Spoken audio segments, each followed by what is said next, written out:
Nah, ini teman-teman terkait dengan pipa yang basah ya. Jadi teman kita di komentar masih banyak yang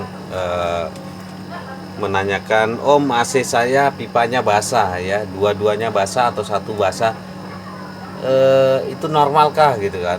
Jadi ini ya, pipa yang dimaksud itu adalah pipa ini ya, pipa ini.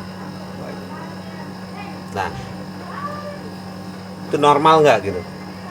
Karena emang bagi konsumen ya, user atau pelanggan ya, mungkin dia nggak paham ya, beda dengan teknisi. Teknisi ya, apalagi teknisi senior mungkin ya nggak perlu diragukan lagi, udah pada paham ya.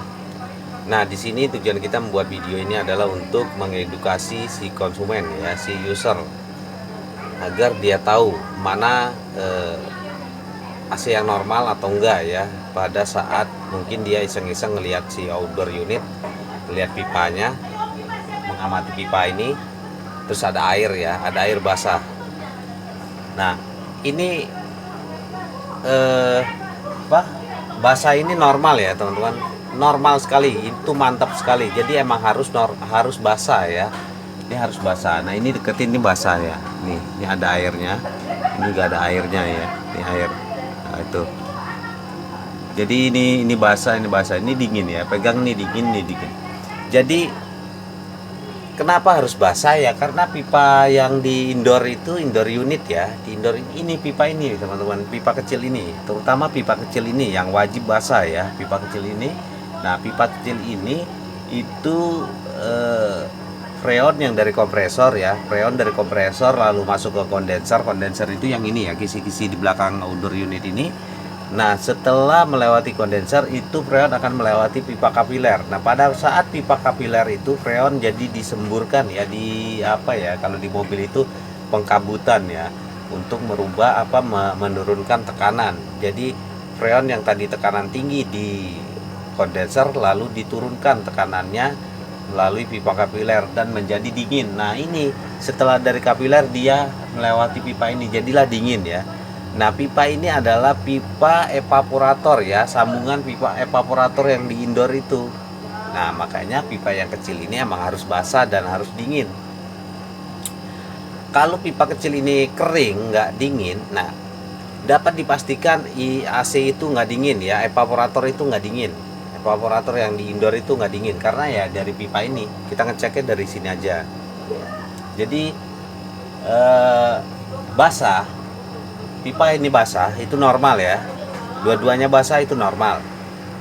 Yang nggak normal itu kalau pipa ini kering, nggak ada air sama sekali, nggak ada rasa dingin, cuman ya serasa pipa biasa ya, itu nggak normal. Dapat dipastikan indoor itu nggak dingin ya, evaporatornya nggak dingin, AC nggak dingin.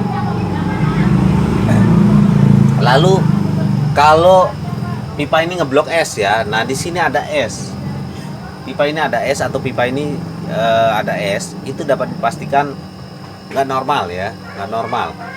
Terus ada lagi gejala AC itu pada saat dinyalain pertama itu ngeblok es dulu, terus lama-lama dia hilang, ya. Itu sama aja teman-teman, itu juga nggak normal ya, walaupun di indoornya itu dingin, walaupun AC-nya itu dingin, tapi kalau misalkan dinyalain pertama itu ada esnya, lama-lama hilang, itu tetap nggak normal ya teman-teman. Jadi normalnya itu ya begitu dinyalain sekitar 5 menit 10 menit ini basah ya, dingin tanpa es ya. Nah, itu normal. Jadi gitu ya teman-teman. Jadi kalau misalkan teman-teman terutama user ya, pengguna AC, itu jangan kaget kalau misalkan pipa ini basah. Pipa ini basah, netes air ya, netes air dari sini, netes apa dari baut nipple ini. Itu bagus banget ya. Emang harus basah, harus dingin ya.